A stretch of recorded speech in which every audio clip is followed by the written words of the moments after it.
On today's installment of Board Games Direct, we're entering the peculiar world of the puzzle. This installment of our paid preview series is for people who want to find the perfect spot for the perfect piece. They want to play in parallel and ponder a problem. We've got all kinds of thinky games here, but do be aware that some of them do have claws. Claws with a W, not like Jolly Mr. Christmas. Oftentimes, the supposedly cozy can be the meanest. So without further ado, let's puzzle. First game we have today is Cascadia Alpine Lakes, a standalone new version of Cascadia. Yeah, absolutely, and a slightly different one. It does some strange new things in the lands of Cascadia, a fictional place where characters like moose and beavers are meant to exist. Eagle, salmon. Crazy, what the hell? Just like in Cascadia, you are trying to build out a lovely little landscape on the table in front of you that's going to score you a bunch of points because you're going to fill it with nice wildlife. But differently to Cascadia, you can go up. You can go upwards. There's Cascadia, but 3D. The actual turn-by-turn is very similar to Cascadia. What you're going to do is you're going to take a pair of wildlife creature and habitat token and you'll add them into your landscape basically however you want. You can do whatever you fancy with them, just pop them in and there you go. And then we put some new ones out for people to choose from and then you keep doing that over and over again until the stacks run out. Yeah. We've got way too many pieces on the table here for a two-player game, but just pretend there's less. Pretend there's more people Pretend here. there's more. All of our friends are actually just out of shot and they go to another school, you wouldn't know them.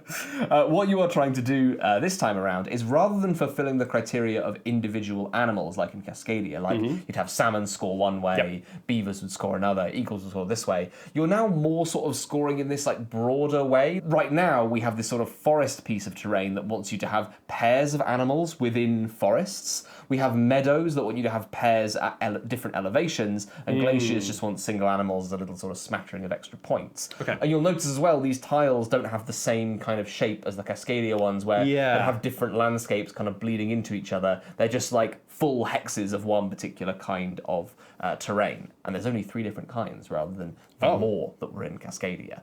And you'll also notice you have these little lakes as well, which can't have animals in them. I was going to say, like you like only a few types of terrains, and I already could count like mountain, forest with lake. Traditional green flavour and lake. Well, lake can be on anything, as you can see on your terrain. You've got a glacier lakey business thing. I was going to say, whoa, a wet lake? But a cold lake. They all kind of are, I guess. It's hard to tell the difference in cold and wet. In fact, the human body can't tell the difference in cold and wet, and that's why often you think you're wet, but actually you're just cold. That's fact. True. Also, because we are advanced gamers, we have these advanced scoring cards that are optional. You don't have to include them, but they will also have different kinds of scoring, spatial, habitat, or wildlife, so relating to the different elements that you're placing on your board. I think it's trying to sort of push you more into this idea of like, you're not going to specialize in one particular creature. You have to be more sort of holistic and have a little equal balance of all the different kinds of landscape. You know, I think creating a landscape where, like I did, you just go, I just have so many salmon. My world is pure salmon. No, it's not as ecosystem as I guess it could be. Yeah, absolutely. And then over the course of the game, you're also going to rise your pieces up, and then all sorts of things will have different scoring criteria based on how tall they are, as well as how varied they are. Are there any funky rules here about how you stack things up? No, but there is a nice funky rule where if you can have, for example, this little beaver sat on this territory. If I were to place this one on top of it, oh no, I can't, right? Because there's a beaver there. Yes, you can. Because they get elevated onto the new terrain. And then you would get one of these little juicy pine cones that you can use for refreshing the market or for choosing a different habitat to animal combo. Just like in the base game. Having your cake and eating it. Exactly, that's what they say in the rulebook. There's some solo challenge stuff. There's a bunch of these different scoring cards that you can randomize to make lots of kinds of different game, and that is Cascadia, Alpine Lakes. Let's look at Alpine Lakes. A new version of Cascadia. A new Cascadia. For people who like to be tall. This is Gazebo, a game about having a lot of little gazebos that you place onto a board. It looks like very cozy and chill, and it starts off pretty cozy and chill and puzzly. And then it starts getting really nasty. As soon as you start looking into the rules of how this game works, it basically feels like as if like Tigris and Euphrates had a nice little picnic. But the picnic wasn't as nice as you thought because it was a picnic. It's covered in wasps. Yeah. So Tom, tell us a little bit about this delightful thing. Of course. So on your turn, all you're going to be doing in Gazebo is placing a domino. You'll have a little hand of dominoes to choose from. Also, all these dominoes, they should really be face down, but I put them face up for visual interest. You'll place this domino anywhere that you want onto the centre board, so long as it shares at least one edge with another domino. So I could do that, Tom. You could indeed. And look, you have made a nook. Because as soon as you make a 2 or more size space that is all one colour, you have made a nook, and therefore must place a gazebo. This is great because at the end of the game, well, you win the game. The game ends when you get rid of all your gazebos. So it is a race to put out as many of these as possible. Now, alongside potentially making a nook, when you place one of these dominoes, you might also do another slightly spicier action. If, for example, I placed a domino here, I would make a nook. But I would also control this patio. So every time you make a nook using a domino that connects to one of these little blue spaces, make a patio. Bonk! And I get to put a gazebo on Hey, you just got rid of another one of your gazebos. You've got to just get rid of the gazebos as quickly as possible. Everything must go. Excitingly though, you'll notice on the board there are some areas that have like 2 spaces here. And that means that when you do that, you put down 2 gazebos. Yes. Which is why we've got double nubbins stacked up here. And if you make a big nook, so if we were to place this here and make your nook 5 size total, then you would get to put one of these on top like that, and now you get a double gazebo. The reason this is important is not just because you're getting rid of your gazebos, also because these areas are contestable by other players. So if I were to set up a little example here, let's say that our green player made themselves a nook over here, and then they made it a little bit bigger. They've got a 4 size nook, and if we were to combine the two, Oh, yes. They've got more nook on their side of the nook, and therefore they subsume my little piece, and the nook is over 5 size, so they get to put yet another one down. And the second one on that space means it's locked. It means there's no more fighting anymore. That person owns that nook. So yes, they have now absorbed the smaller nook into their big nook, and the big nook cannot be stolen. It has 2 gazebos on it. It's locked in. It's the double gazebo Double gazebo bonus. I should point out as well that earlier I sighed when you talked about placing things. It's a good sigh. It's that sigh of going, oh, this is trouble. It's going to make my brain go trouble. Absolutely. There's also, these patios are not necessarily fixed either, because as soon as a player controls more nooks than any other, when they're next to it, they now control it. So, as per our example earlier, this big old nook now takes this patio away as well. That's a huge swing in one turn. It's crazy. There's also a lovely little mechanic where if you go on one of these little spaces over here that has a domino printed on it, then you get to take a double-sized domino from the supply that you can then place, which obviously has 2 spaces on it, so it's a pre-baked nook, which you can use to fight for territories. But you also have your own personal supply of these that you may choose to draw from throughout the game. But once they're gone, they're gone. They're gone.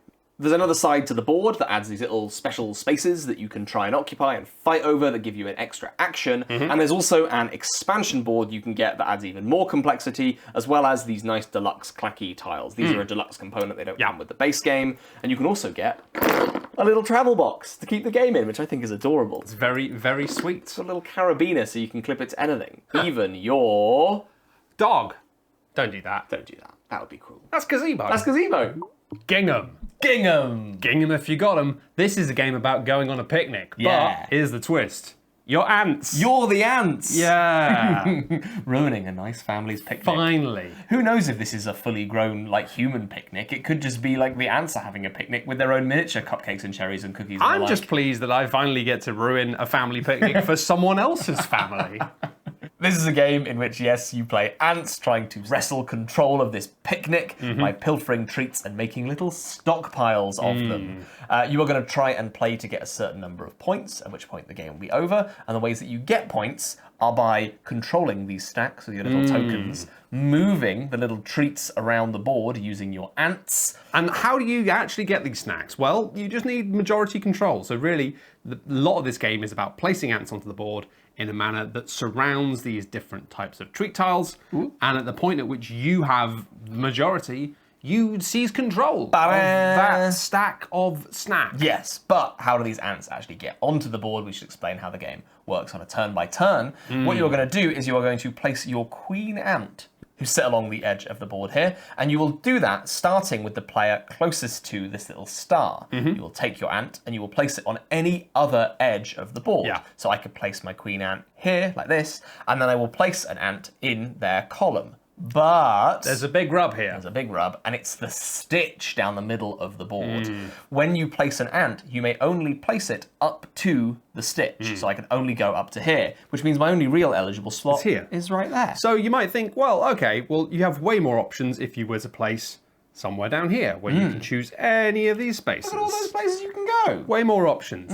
But of course, the rub of that is it defines the turn order next turn, and at the end of the round, the player who is first on the seam, who went for the worst option last round, arguably, the fewest options, they get to actually choose which axis you move on next. Yeah, so if someone's building up a really strong presence, like over here, for example, if you go to this side, it's going to be really annoying for them to place ants there because they're going to go really, really far back in the turn or the next round. So you're kind of like slowing them down tempo-wise. When you place your ant, you are going to look at a couple of things. Firstly, you're going to look if you can transport a treat. So here, I've got this little line of ants that can go whoop, whoop, whoop, like that. Oh, wait, I need one more there. And that will get you points equal to how far it traveled. So you can just move the sweets around and that will get you points.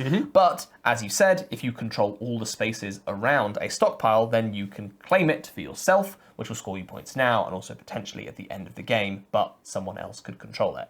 An interesting thing you can do here is you can move the entire stockpile into a space where it is more safe. Because on the edge of the board, you only need 2 ants to control something, whereas in the middle, you need 4. But you only need to be controlling it at the moment at which you move it. So if I did this, I could move this big cherry stockpile all the way over here, getting me a bunch of points, and also making it annoying for other people to try and take away from you. It's very cool. There's a lot of little wrinkles here, and a lot of rich strategy. It's expounded by these little sugar cubes as well, which you can get to take these one-time bonuses that can really change up the strategy. The shop of bonuses kind of revolves around. Yeah, so it's a scrolling shop.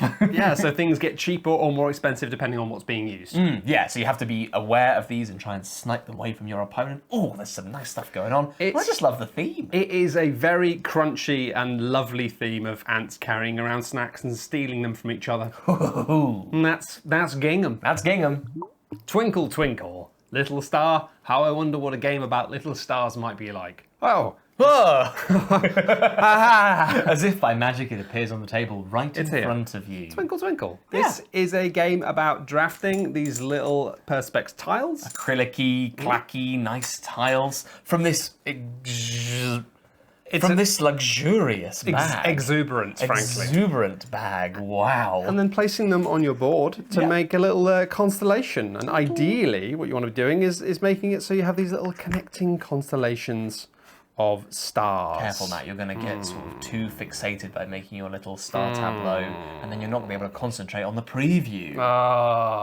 There's worse problems to have. You're right. On your turn, what you're going to be doing is, in this order of players here, you're going to be choosing one of these little options from the row and taking it to place on your board. So I might take this one, and then you might take this one, and then Alfred might take this one, and then they might take that one. Ta-da! And then we're done. Easy. Now, the next part of this is a little bit interesting. Oh, it's very cheeky. We slide this along to the end of the row, and then chunk, these all then slide up to form our next little shop. And then we'll pull some more tiles that we're going to put over here. Just like that. Just like I've done a beautiful job. Magic. One too many, but you know, we're having fun. We're having fun. It's fun to have fun. It's a Friday. It's interesting because the rub here means that being first in the turn order means that you're taking something that sort of by necessity was left over in the last round. Yes. It's interesting. Yes. And also these little clock symbols mean that all the good stuff kind of gets shunted down to the other end, so you might have to sacrifice your tempo to get something real spicy. And yeah, then you're going to pop it on your board and you're going to try and make a nice little tableau of star stuff. All the different elements are going to score in different ways. The simplest being these constellations, which is just the bigger the better, really. You're going to score your two largest ones. Road of stars across the sky. Get a bunch of points for those. And then all the other things are going to have different requirements. So planets are just points on their own, but comets for example, will score when they are beside some stars and so on and so forth. Oh, Yeah. comets like company. Isn't that nice? Can I fly next to you for a minute? Sure, but I'm not really flying anywhere. I'm a star. Okay, bye. I'm going now. Bye. Aren't they like always like flying outwards at like some crazy speed because the galaxy's expanding, nutso style? Yeah. I don't really know if that's in the remit of the game, but it's good to know. It might be. So all of them have these sort of interlocking scoring conditions that you need to juggle, but also you can play the kind of simpler version of it if you're getting to grips with it or playing it with a family, or if you just want a nice cozy time, but then you can flip them to the advanced side with nastier rules, some of which might lose you points. Ooh, it's mean, but we quite like mean. There is also an expansion that I've hidden behind here. Yes. The How I Wonder expansion. Yes, you couldn't help but notice you were ignoring the tiny UFO aliens in the room. They're actually in a separate mini expansion. We'll get to those in a second. Sorry. But the How I Wonder expansion adds a whole bunch of new different celestial bodies that you can hang out with. Wormholes, galaxies, moons, nebulas. These all introduce new scoring problems for you to navigate with your board, but they can also be flipped to the spicier side, making them even nastier to juggle. I keep saying nasty, but when we say nasty, we mean like good. We mean I good. think. We That mean broadly just means We mean good. We're weird people, but that's fine. So the expansion adds mainly a whole bunch of different scoring criteria that you can mix up the game with, and some new celestial bodies. Yes. And then you have the little UFO mini expansion, which on its simpler side has you seeding the market with these little UFOs that will just get you some extra points, but they kind of live on tiles that are next to the UFO tiles, like they're visiting those tiles in the market, which I think is kind of delightful. But then the advanced version, you have this exploration board that makes certain tiles more valuable for all players if you do a bit of collection of focusing on those. So there's a whole bunch of different ways to play this little puzzle. A puzzle that is just putting these tiles onto a board. It's such a simple little rub. But then when you get into it, ooh, my thoughts, they're getting all crunched. Some spicy drafting, some little galaxies. Twinkle, twinkle, twinkle. That's Twinkle, Twinkle. There's no need to be coy unless you're a special fish. A carp. A pretty little carp. This game is Koi, a game of collecting some pretty little carps in our lovely little ponds. Here they are, and you can put them in your little pond, and oh, that's points. Yes, that's points. You're trying to make a nice little tableau, little zen garden of little fish splishing around. Maybe you're also trying to get some other visitors, like turtles or a bridge. Immediately very pleasing being able to put these acrylic little transparent fish tiles. You've got the mega carp. I treated myself That's immediately a special, fancy kind of to carp. the mega carp. You'll be lucky if you get that mega carp. That seems mean. This is a game where you're building out this little landscape in front of you, and the way you're doing that is by taking these cards from this little market row. At this end, they're expensive. At this end, they are cheap. And they're going to slide down this little river, and you're going to pluck them and use them to take little actions. There's an interesting thing here where each card has an action on it, but also the slots have an action too. So trying to get the right combination of action and card at the same time might be a little tricky. You're kind of always working with something that's a little imperfect around the edges until you get that perfect little, you know? And someone else is not going to let you have it. Exactly. Yeah. Many of these actions will have you take water tiles or foliage tiles and place them into your landscape. But first, they'll pay you a little visit in your supply. And you can see you've only got a quite limited amount of space to keep these little tokens in. And if you've not got enough space, then whoopsie doozies, you cannot have that water. And some of these tiles are a lot bigger as well. If you want these rock tiles, that's taking up so much space in your I'm storage. actually just going to show this on this tile a little closer. That's already taking up 4 out of 5 Wild. storages completely gone. The other kind of thing you can place into your landscape are these koi fish, which will go on top of your landscape in this very pleasing manner. And you ideally want to surround them with foliage. They like being around foliage. And then you can top those foliages with these little plants. Yeah. If you surround them with things they like, then they will be best pleased. Yes, that's just like humans. Just like humans. You surround me with the things I like and I'll be pretty happy for a while. You could also place these little lanterns on your shore, and they're going to score you points for if you kind of build a long kind of row out from them. So the more sort of vertical almost you go on your pond, the better. And then if you put another one here, you then want to try and extend it on that way as well. There are also these shared goals in the middle of the table that only a certain number of people can accomplish because they're component limited. So these little bridges, if you spend a bunch of money and if you have a lantern, then you can place a bridge. Yeah. And look at that. Some of the cardboard engineering going on here. Whew. Yeah, Gives it a real table presence. I had fun assembling these, I'll be honest. But yeah, a lovely little bridge. We've got some turtles that love being alone. A lovely little turtle. That's relatable. Yeah, you put them in the middle of nowhere and they just chill out. Surround me with the things that I love. And then leave me alone. But one or the other. I'm easy. You've also got these weeping willows, which have this nice little bend to them. Oh, gosh. And these are just 3 of like many different kinds of things you can have. You've got waterfalls, statues. I really like these paths that you can have that kind of like layer over the top of your pond, but then obviously they kind of get in the way. Oh, you yeah. don't want them. You want them in one sort of continuous snaky So you thing. can have a pretty little thing. Yeah, so you're sort of doing like a little river almost in the middle of your koi pond. And these then- big sticks. Yeah, that you just throw in there. Are they good or do they just get in the way? I have no idea. Oh, that's fair enough.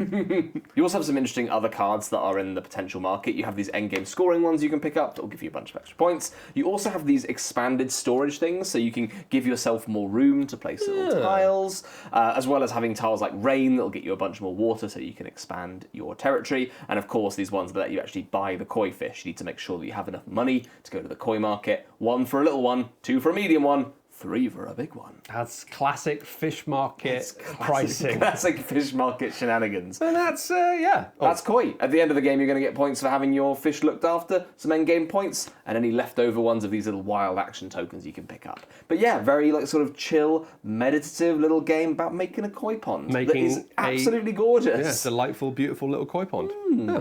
And that's koi. That's koi.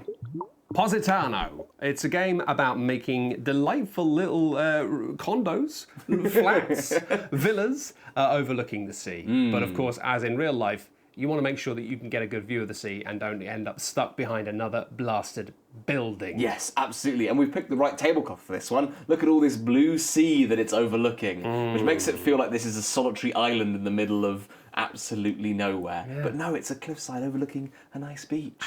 Lovely. Relaxing. This is an auction game, Matt, where you are going to use cards from your hand to bid on these exciting little tiles down here that will let you build your little house by the sea. Yep. How's it work? Every player is going to simultaneously choose 2 cards from their hand. They will choose a bid card, which looks like this, and a boost card, which looks like this. And look, they form together to make a little street. How delightful. This will then determine the player's value for each of the different types of tile for this round. So I'm bidding 20 for the lots, I'm bidding 30 for the blocks, and I'm bidding 70 for the builds at the bottom. So it's a bit like a Top Trumps bidding. Yes, but exactly. That's not true, because in Top Trumps you just choose one. In this you're going through all of them. All of them. And you will boost it by your boost card. So technically I have 25, 35, and 75 for the purposes of my bid. Pretty good, Tom. That's pretty good. Pretty nifty. You then, in order of who bid the most, you will then take tiles from the market. So for example, I could take this one over here for a lot. This means that I will be able to build in 2A this round, this little socket over here.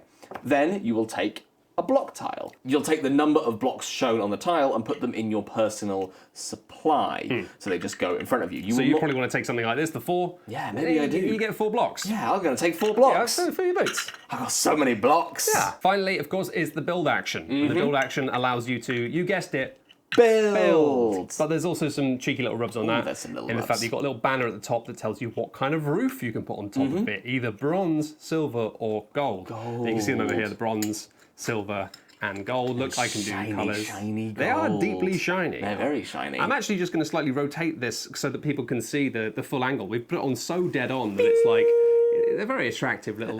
glint in the sun. Oh, I should have worn sunglasses. My eyes are melting. This game hurt me! So the build tile is going to let you place a minimum of 1 block, but a maximum of however many you really want onto one of these little spaces by the sea. Except you must respect the regulations, the height limit. Each layer has a limit on how many building blocks you can put on that layer. So broadly at the bottom, it's 1, then 2, then 3, then 4. Yeah, exactly. But there's some special little spicy build things that allow you to exceed that limit, making your building a little bit higher than it's allowed to be. Yes, so if I drafted this one, and this one, I could place my 3 high building, bam, on this little space over here. Absolutely ruining the view of our poor little yellow player over here.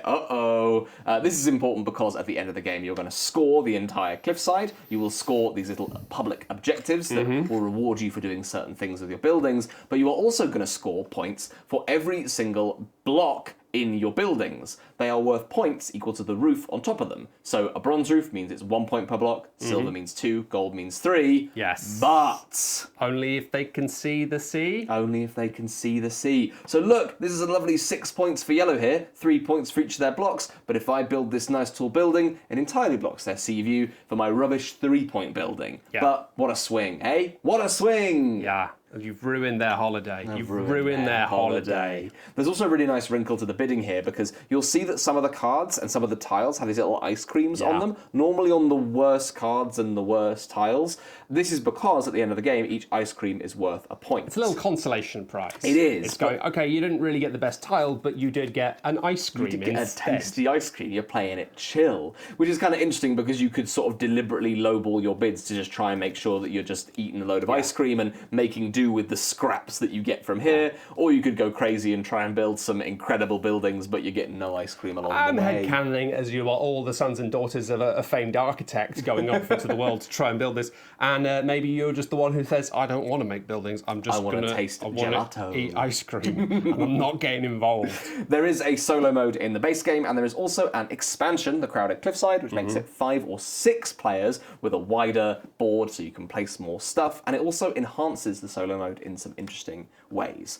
So that is Positano. Positano. Game of building a nice little town on a cliffside. Or deciding you can't be bothered building a nice town, building an adequate town whilst you eat ice cream. Relatable. I know which I would prefer. And finally, we have Vine. Matt, what do you love more than anything else in the world? Pipes. Ah, well, that's close enough. Yeah, it's sort of a pipey viney game. I mean, what are, like, vines, but the pipes of the plants.